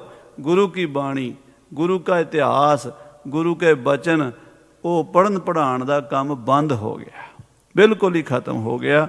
ਔਰੰਗਜ਼ੇਬ ਨੇ ਕਹਿੰਦੇ ਹਿੰਦੂਆਂ ਦੇ ਧਰਮ ਗ੍ਰੰਥ ਪੜ੍ਹਨ ਵਾਲਿਆਂ ਨੂੰ ਇੰਨਾ ਤੰਗ ਕੀਤਾ ਵੀ ਉਹ ਤਾਂ ਵਿਚਾਰੇ ਲੁੱਕ ਕੇ ਪੜ੍ਹਦੇ ਸੀਗੇ ਮਾੜੇ ਮੋਟੇ। ਹਾਂਜੀ, ਪੜ੍ਹੈ ਪਾਰਸੀ ਹਿੰਦ ਜੋਏ। ਹਿੰਦੂ ਸਾਰੇ ਸੰਸਕ੍ਰਿਤ ਪੜ੍ਹਨੀ ਛੱਡ ਕੇ ਫਾਰਸੀ ਪੜ੍ਹਨ ਲੱਗ ਪਏ। ਜਿਵੇਂ ਅੱਜ ਕੱਲ੍ਹ ਪੰਜਾਬੀ ਪੜ੍ਹਨੀ ਛੱਡ ਕੇ ਅੰਗਰੇਜ਼ੀ। ਸਾਨੂੰ ਕਹਿੰਦੇ ਜੀ ਉਹ ਪੰਜਾਬੀ ਪੜ੍ਹ ਕੇ ਕੀ ਬਣ, ਅੰਗਰੇਜ਼ੀ ਪੜ੍ਹਾਓ ਨਿਆਣਿਆਂ ਨੂੰ ਕਹਿੰਦੇ। ਕਿਉਂ? ਪੈਸੇ ਦਾ ਲਾਲਚ। ਰੋਟੀ ਦਾ ਮਸਲਾ ਹੈ ਸਾਰੀ ਜਗ੍ਹਾ 'ਤੇ ਆ। ਇਹਦਾ ਆਪਾਂ ਨਹੀਂ ਕਹਿ ਸਕਦੇ ਵੀ ਰੋਟੀ ਨਹੀਂ ਖਾਣੀ, ਰੋਟੀ ਹਿੰਦੂ ਸਭ ਨੇ ਖਾਣੀ ਹੈ। ਪਰ ਰੋਟੀ ਦੇ ਨਾਲ ਨਾਲ ਆਪਣਾ ਧਰਮ, ਆਪਣਾ ਕਲਚਰ, ਆਪਣੀ ਬੋਲੀ, ਆਪਣਾ ਪਹਿਰਾਵਾ ਵੀ ਜਿੰਦਾ ਰੱਖਣਾ ਚਾਹੀਦਾ। ਕਹਿੰਦੇ ਉਹਨਾਂ ਨੇ, ਤੁਰਕਾਂ ਨੇ ਕੀ ਕੀਤਾ, ਕਹਿੰਦੇ ਜਿਹੜਾ ਫਾਰਸੀ ਪੜ੍ਹੇਗਾ ਉਹਨੂੰ ਨੌਕਰੀ ਮਿਲੇਗੀ। ਹਾਂਜੀ, ਅਧਿਕ ਜੀਵਕਾ ਪ੍ਰਾਪਤ ਹੋਏ। ਤੋ ਖਾਲਸਾ ਜੀ, ਜੀਵਕਾ ਰੋਜੀ ਰੋਟੀ ਜਿਹੜੀ ਹੈ ਉਹ ਪ੍ਰਾਪਤ ਕਿੱਥੋਂ ਹੁੰਦੀ? ਜਿਹੜਾ ਫਾਰਸੀ ਪੜ੍ਹਦਾ, ਜਿਹੜਾ ਕਲਮਾ ਪੜ੍ਹ ਲਵੇ ਉਹਨੂੰ ਤਾਂ ਵੱਡਾ ਅਹੁਦਾ ਦਿੰਦੇ ਸੀ, ਅਫਸਰ ਬਣਾ ਦਿੰਦੇ ਸੀ ਉਹਨੂੰ। ਤੇ ਜਿਹੜਾ ਕੋਈ ਵੇਦ ਸ਼ਾਸਤਰ ਪੜ੍ਹੇ ਉਹਨੂੰ ਵਿਚਾਰੇ ਨੂੰ ਖਾਣ ਨੂੰ ਰੋਟੀ ਨਹੀਂ ਸੀ ਹੁੰਦੀ। ਹਾਂਜੀ, ਇਮ ਬਿਦ ਲਖ ਕਹਿ ਹਿੰਦ ਧਨੀ। ਇਸ ਤਰ੍ਹਾਂ ਹਿੰਦੂਆਂ ਨੇ ਵੇਖਿਆ ਵੀ ਸਾਡੇ ਕੋਲ ਤਾਂ ਰਿਹਾ ਕੱਖ ਨਹੀਂ, ਅਸੀਂ ਤਾਂ ਭੁੱਖੇ ਮਰ ਜਾਵਾਂਗੇ। ਲੱਗੇ ਪਾਰਸੀ ਪੜ੍ਹਵੇ ਕਨੀ। ਉਹ ਨੌਕਰੀਆਂ ਲੈਣ ਲਈ ਫਾਰਸੀ ਪੜ੍ਹਨ ਲੱਗ ਪਏ। ਹਿੰਦੂ ਆਪਣੇ ਬੱਚਿਆਂ ਨੂੰ ਸੰਸਕ੍ਰਿਤ ਪੜ੍ਹਾਉਣ ਦੀ ਥਾਂ ਤੇ ਫਾਰਸੀ ਪੜ੍ਹਾਉਂਦੇ ਹਨ। ਸਲਾਮ ਅਲੈਕਮ ਮੁਖ ਅਲਾਵਾ। ਤੇ ਹਿੰਦੂ ਜਦੋਂ ਇੱਕ ਦੂਜੇ ਨੂੰ ਮਿਲਦੇ ਨਾ, ਸਕੂਲ 'ਚ ਜਾਂਦੇ ਪੜ੍ਹਨ, ਬੱਚਾ ਹੁਣ 5 ਸਾਲ ਦਾ ਬੱਚਾ ਸਕੂਲ 'ਚ ਜਾਂਦਾ, ਹਿੰਦੂ ਦਾ ਵੀ ਜਾਂਦਾ, ਮੁਸਲਮਾਨ ਦਾ ਵੀ ਜਾਂਦਾ। ਉੱਥੇ ਜਾ ਕੇ ਸਕੂਲ ਦੇ ਟੀਚਰ ਨੂੰ ਨਮਸਤੇ ਨਹੀਂ ਕਹਿ ਸਕਦਾ, ਸਲਾਮ ਅਲੈਕਮ ਕਹਿੰਦਾ। ਸਲਾਮ ਅਲੈਕਮ, ਵਾਲੇਕਮ ਸਲਾਮ। ਉਹ ਜਿਹੜੀ ਚੀਜ਼ ਬੱਚੇ ਨੂੰ 5 ਸਾਲ ਦੇ ਬੱਚੇ ਨੂੰ ਸਿਖਾਤੀ, ਉਹ ਸਾਰੀ ਉਮਰ ਉਹਨੇ ਉਹੀ ਬੋਲਣੀ ਹੈ। ਹੁਣ ਹਿੰਦੂਆਂ ਦੇ ਬੱਚੇ ਵੀ ਸਲਾਮ ਅਲੈਕਮ ਬੋਲਣ ਲੱਗ ਪਏ। ਬੈਠ ਮਸੀਤੇ ਸਬਕ ਪਕਾਵੇ। ਤੇ ਹਿੰਦੂਆਂ ਦੇ ਬੱਚੇ ਮਸੀਤੇ ਬਹਿ ਕੇ ਕੁਰਾਨ ਦੀਆਂ ਆਇਤਾਂ ਯਾਦ ਕਰਦੇ ਨੇ, ਗੀਤਾ ਨਹੀਂ ਪੜ੍ਹਦੇ। ਰਾਮ ਰਾਮ ਅਰ ਬੰਦਨ ਕਰਨੀ। ਰਾਮ ਰਾਮ ਕਰਨੀ, ਆਪਣੇ ਬਜ਼ੁਰਗਾਂ ਨੂੰ ਮੱਥਾ ਟੇਕਣਾ, ਪੈਰੀਂ ਹੱਥ ਲਾਣਾ, ਬਾਪੂ ਜੀ ਮੈਂ ਮੱਥਾ ਟੇਕਣਾ, ਇਹ ਨਹੀਂ ਕਹਿੰਦੇ। ਬਲਕਿ ਉਹਨੂੰ ਕਹਿੰਦੇ ਆ ਸਲਾਮ ਅਲੈਕਮ, ਵਾਲੇਕਮ ਸਲਾਮ। ਜਿਵੇਂ ਅੱਜ ਕੱਲ੍ਹ ਦੇ ਬੱਚੇ ਫਤਿਹ ਨਹੀਂ ਬੁਲਾਉਂਦੇ, ਓਕੇ ਬਾਏ, ਇੱਥੇ ਆ ਗਏ ਸਾਰੇ। ਸਾਡੇ ਵੀ ਇਹੀ ਹੈ। ਆਪਾਂ ਵੀ ਦੇਖੀਏ ਹੁਣ ਕੀ ਹੈ, ਸਾਡਾ ਕੀ ਹਾਲ ਹੈ। ਕਿਸੇ ਬੱਚੇ ਨੂੰ ਕਹੋ ਫਤਿਹ ਬੁਲਾਓ, ਬੜੀ ਔਖੀ ਮੂੰਹ ਤੋਂ ਨਿਕਲਦੀ ਹੈ, ਬੜਾ ਔਖਾ ਜਿਹਾ ਹੋ ਕੇ। ਕਈ ਵਾਰੀ ਮੈਂ ਦੇਖਿਆ ਆਨੰਦ ਕਾਰਜ ਵਾਲੇ ਬੱਚੇ ਆਉਂਦੇ ਨਾ ਇੱਥੇ ਗੁਰਦੁਆਰੇ ਸਾਹਿਬ 'ਚ, ਗੁਰੂ ਗ੍ਰੰਥ ਸਾਹਿਬ ਦੀ ਹਜ਼ੂਰੀ 'ਚ ਮੁੰਡੇ ਕੁੜੀ ਬਹਿ ਨਹੀਂ ਸਕਦੇ। ਉਹਨਾਂ ਨੂੰ ਬੜਾ ਔਖਾ ਹੁੰਦਾ ਵੀ ਚੌਂਕੜਾ ਮਾਰ ਕੇ 15-20 ਮਿੰਟ ਆਨੰਦ ਕਾਰਜ ਦੇ ਬਹਿਣਾ ਔਖਾ ਹੋ ਜਾਂਦਾ। ਬੈਠਣਾ ਸਿਖਾਇਆ ਹੀ ਨਹੀਂ ਕਿਸੇ ਨੇ। ਕਦੀ ਗੁਰਦੁਆਰੇ ਲਿਆਂਦਾ ਹੋਵੇ, ਬੱਚੇ ਨੂੰ ਬਿਠਾਇਆ ਹੋਵੇ, ਬੇਟਾ ਇੱਦਾਂ ਬੈਠੀ ਦਾ, ਇੱਦਾਂ ਬਹਿ ਕੇ ਬਾਣੀ ਸੁਣੀ, ਉਹ ਦੱਸਿਆ ਹੀ ਨਹੀਂ। ਉਹ ਕਦੀ ਐਂ ਕਰਦੇ ਆ, ਕਦੀ ਐਵੇਂ ਕਰਦੇ ਆ, ਅਤੇ ਵਿਚਾਰੇ ਬੜਾ ਹਾਸੋਹੀਣਾ ਜਿਹਾ ਬਣਿਆ ਹੁੰਦਾ ਮਾਹੌਲ ਕਈਆਂ ਦਾ। ਚਲੋ ਕਈ ਚੰਗੇ ਵੀ ਨੇ ਜਿਹੜਿਆਂ ਨੂੰ ਸਿਖਾਇਆ ਹੁੰਦਾ, ਪਰ ਜ਼ਿਆਦਾਤਰ ਕੰਮ ਵਿਗੜਦਾ ਹੀ ਜਾ ਰਿਹਾ। ਉਹ ਹੁਣ ਜਿਹੜੇ ਮਸੀਤੇ 'ਚ ਬਹਿ ਕੇ ਉੱਥੇ ਬੋਲਦੇ ਆ, ਉਹੀ ਫਿਰ ਉਹ ਘਰਾਂ 'ਚ ਵੀ ਬੋਲਦੇ ਆ, ਉਹੀ ਫਿਰ ਸਮਾਜ ਵਿੱਚ। ਔਰੰਗਜ਼ੇਬ ਨੇ ਐਸੀ ਨੀਤੀ ਸਿੱਖਿਆ ਪ੍ਰਣਾਲੀ ਸ਼ੁਰੂ ਕੀਤੀ, ਸਾਰੇ ਸਲਾਮਾਂ ਅਲੈਕਮ ਕਰਦੇ ਆ। ਸਭਨ ਪਰਸਪਰ ਕੀਨ ਸਹਰਨੀ। ਕਹਿੰਦੇ ਸਾਰੇ ਪਾਸੇ ਪਰਸਪਰ ਆਪਸ ਵਿੱਚ ਰਾਮ ਰਾਮ ਕਰਨੀ ਬੰਦ ਹੋ ਗਈ, ਨਮਸਤੇ ਕਰਨੀ ਬੰਦ ਹੋ ਗਈ। ਮਾਤਾ ਜੀ ਮੈਂ ਮੱਥਾ ਟੇਕਣਾ, ਬਾਪੂ ਜੀ ਪੈਰੀ ਹੱਥ ਲਾਣਾ, ਇਹ ਨਹੀਂ ਕੋਈ ਕਹਿੰਦਾ, ਬਲਕਿ ਮਾਂ ਨੂੰ ਕਹਿੰਦੇ ਅੰਮਾ ਤੇ ਬਾਪੂ ਨੂੰ ਕਹਿੰਦੇ ਅੱਬਾ ਜਾਨ, ਅੰਮੀ ਜਾਨ। ਬੋਲੀ ਬਦਲ ਗਈ। ਹੁਣ ਦੇਖ ਲਓ, ਆਪਣੇ ਹੁੰਦੇ ਸੀ ਕਿੰਨੇ ਰਿਸ਼ਤੇ, ਮਾਸੀ ਜੀ, ਮਾਸੜ ਜੀ, ਭੂਆ ਜੀ, ਫੁੱਫੜ ਜੀ, ਤਾਇਆ ਜੀ, ਤਾਈ ਜੀ, ਚਾਚਾ ਜੀ, ਚਾਚੀ ਜੀ, ਮਾਮੀ ਜੀ, ਮਾਮਾ ਜੀ, ਨਾਨੀ ਜੀ, ਨਾਨਾ ਜੀ, ਸਾਰੇ ਅੰਕਲ ਤੇ ਆਂਟੀ ਜੀ ਇਕੱਠੇ ਕਰਕੇ ਰੱਖਦੇ। ਅੰਕਲ ਜੀ, ਆਂਟੀ ਜੀ। ਹੁਣ ਉਹਨੂੰ ਇਹ ਚਾਚੇ ਦਾ ਪੁੱਤ ਹੈ, ਇਹ ਭੂਆ ਦਾ ਪੁੱਤ ਹੈ, ਸਭ ਕਜ਼ਨ ਹੀ ਹੈ। ਹੋਰ ਤਾਂ ਨਹੀਂ ਕੋਈ ਪਤਾ ਰਹਿ ਗਿਆ ਕਿ ਦੱਸੋ ਕਿਸੇ ਨੂੰ, ਬੱਚਿਆਂ ਨੂੰ 100 ਤੱਕ ਗਿਣਤੀ ਨਹੀਂ ਆਉਂਦੀ। ਜੇ 55 56 ਨਹੀਂ ਜੀ 56 ਕਹੋਗੇ ਤਾਂ ਸਮਝ ਆਏਗੀ। ਮਹਾਰਾਜ ਬਾਣੀ 'ਚ ਲਿਖਦੇ, ਘਰ ਘਰ ਮੀਆਂ ਸਭਨਾ ਜੀਆਂ, ਬੋਲੀ ਅਵਰ ਤੁਮਾਰੀ। ਗੁਰੂ ਨਾਨਕ ਦੇਵ ਜੀ ਦੇ ਬਚਨ ਨੇ। ਇਹ ਗੁਰੂ ਨਾਨਕ ਸਾਹਿਬ ਦੀ ਬਾਣੀ ਹੈ। ਘਰ ਘਰ ਮੀਆਂ, ਘਰ ਘਰ ਮੀਆਂ ਜੀ ਹੋਣ ਲੱਗ ਪਈ। ਸਭਨਾ ਜੀਆਂ, ਸਾਰਿਆਂ ਵਿੱਚ ਹੀ ਇੱਦਾਂ ਹੋ ਗਿਆ। ਬੋਲੀ ਅਵਰ ਤੁਮਾਰੀ, ਬੋਲੀ ਬਦਲ ਗਈ, ਸਭ ਪਹਿਰਾਵਾ ਬਦਲ ਗਿਆ, ਖਾਣਾ ਪੀਣਾ ਬੋਲਣਾ ਸਭ ਕੁਝ ਬਦਲ ਦਿੱਤਾ ਔਰੰਗਜ਼ੇਬ ਨੇ। ਤੇ ਫਿਰ ਜੋ ਹਾਲਤ ਹਿੰਦੂਆਂ ਦੀ ਹੋਈ ਸੀ, ਉਹ ਕਵੀ ਜੀ ਲਿਖ ਰਹੇ ਹਨ। ਹਾਂਜੀ, ਮਿਲਤ ਸਲਾਮ ਕਰੈ ਸਭ ਕੋਏ। ਕਹਿੰਦੇ ਸਾਰੇ ਮਿਲ ਕੇ ਸਲਾਮਾਂ ਅਲੈਕਮ ਬੋਲਦੇ ਨੇ। ਸ਼ਾਸਤਰ ਵਿਦਿਆ ਨਿੰਦਿਆ ਸੋਏ। ਜੇ ਕੋਈ ਸ਼ਾਸਤਰ ਵੇਦ ਪੜ੍ਹਦਾ ਉਹਦੀ ਨਿੰਦਾ ਕਰਦੇ। ਅੱਜ ਜਿਵੇਂ ਸਾਡੇ ਵਿੱਚ ਵੀ ਨਾ ਸਿਖਾਇਆ ਜਾ ਰਿਹਾ ਵੀ ਕੋਈ ਸਿੱਖਾਂ ਦਾ ਗ੍ਰੰਥ ਨਹੀਂ ਰਹਿਣ ਦੇਣਾ। ਗੁਰੂ ਮਹਾਰਾਜ 10ਵੇਂ ਪਾਤਸ਼ਾਹ ਗੁਰੂ ਗ੍ਰੰਥ ਸਾਹਿਬ ਜੀ, ਦਸਮ ਗ੍ਰੰਥ ਸਾਹਿਬ ਜੀ, ਭਾਈ ਗੁਰਦਾਸ ਜੀ ਦੀ ਬਾਣੀ ਦੀ ਨਿੰਦਾ ਕਰੋ, ਭਾਈ ਸੰਤੋਖ ਸਿੰਘ ਜੀ ਦੇ ਗ੍ਰੰਥ ਦੀ ਨਿੰਦਾ ਕਰੋ, ਕਥਾ ਬੰਦ ਕਰਾ ਦਿਓ ਕਹਿੰਦੇ ਸੂਰਜ ਪ੍ਰਕਾਸ਼ ਦੀ। ਤੇ ਮੈਂ ਕਿਹਾ ਵੀ ਕਿਹਦੀ ਕਥਾ ਕਰੀ? ਕਹਿੰਦੇ ਇਕੱਲੇ ਗੁਰੂ ਗ੍ਰੰਥ ਸਾਹਿਬ ਦੀ ਕਰੋ। ਮੈਂ ਕਿਹਾ ਕਰ ਦਿਆਂਗਾ, ਅਸੀਂ ਤਾਂ ਰੋਜ਼ ਸਵੇਰੇ ਕਰਦੇ ਹਾਂ। ਗੁਰੂ ਗ੍ਰੰਥ ਸਾਹਿਬ ਦੀ ਸੁਣਨ ਕੋਈ ਨਹੀਂ ਆਉਂਦਾ, ਸਵੇਰੇ ਇਕੱਲੇ ਹੀ ਹੁੰਦੇ ਆ ਇੱਥੇ। ਜਿਹੜੇ ਕਹਿੰਦੇ ਵੀ ਇਕੱਲੇ ਗੁਰੂ ਗ੍ਰੰਥ ਸਾਹਿਬ ਦੀ ਕਰੋ, ਉਹ ਵੀ ਨਹੀਂ ਆਉਂਦੇ। ਅਸੀਂ ਸ਼ਾਮ ਨੂੰ ਵੀ ਕਰ ਦਿਆਂਗੇ, ਆ ਜਾਣ ਸੁਣ ਲੈਣ, ਆਉਂਦੇ ਨਹੀਂ ਸੁਣਨ। ਤੇ ਮੈਂ ਕਿਹਾ ਜਦੋਂ ਸਾਹਿਬਜ਼ਾਦਿਆਂ ਦਾ ਸ਼ਹੀਦੀ ਦਿਹਾੜਾ ਮਨਾਓਗੇ, ਸਾਹਿਬਜ਼ਾਦਿਆਂ ਦੀ ਸਾਖੀ ਸੁਣਾਣੀ ਕਿ ਨਹੀਂ ਸੁਣਾਣੀ? ਚੁੱਪ ਕਰ ਗਏ, ਕਿਉਂਕਿ ਉਹ ਗੁਰੂ ਗ੍ਰੰਥ ਸਾਹਿਬ 'ਚ ਲਿਖੀ ਕੋਈ ਨਹੀਂ, ਉਹ ਤਾਂ ਸੂਰਜ ਪ੍ਰਕਾਸ਼ 'ਚੋਂ ਹੀ ਸੁਣਾਣੀ ਪੈਣੀ ਹੈ। ਸ਼ਹੀਦਾਂ ਸਿੰਘਾਂ ਦਾ ਇਤਿਹਾਸ ਕਿੱਥੋਂ ਸੁਣਾਓਗੇ? ਪੰਥ ਪ੍ਰਕਾਸ਼ 'ਚੋਂ ਸੁਣਾਓਗੇ ਜਾਂ ਗੁਰੂ ਪ੍ਰਤਾਪ ਸੂਰਜ ਨੂੰ? ਆਹ ਸਾਡੇ ਨਾਲ ਹੋ ਰਿਹਾ ਖਾਲਸਾ ਜੀ। ਸੋ ਮਹਾਰਾਜ ਸੱਚੇ ਪਾਤਸ਼ਾਹ ਮਿਹਰਾਂ ਕਰੇ, ਕਿਰਪਾ ਕਰੇ, ਬਖਸ਼ਿਸ਼ ਕਰੇ। ਖਾਲਸਾ ਆਪਣੀ ਉਸ ਹਾਲਾਤ ਨੂੰ ਵੀ ਸਮਝੇ ਤੇ ਅੱਜ ਦੇ ਹਾਲਾਤ ਨੂੰ ਵੀ ਸਮਝੇ। ਪੰਥ ਦੀ ਤਾਂ ਹੀ ਚੜ੍ਹਦੀ ਕਲਾ ਹੋਵੇਗੀ। ਭੁੱਲਾਂ ਚੁੱਕਾਂ ਦੀ ਖਿਮਾ। ਹੇ ਗੋਬਿੰਦ, ਹੇ ਗੋਪਾਲ, ਹੇ ਦਿਆਲ ਲਾਲ।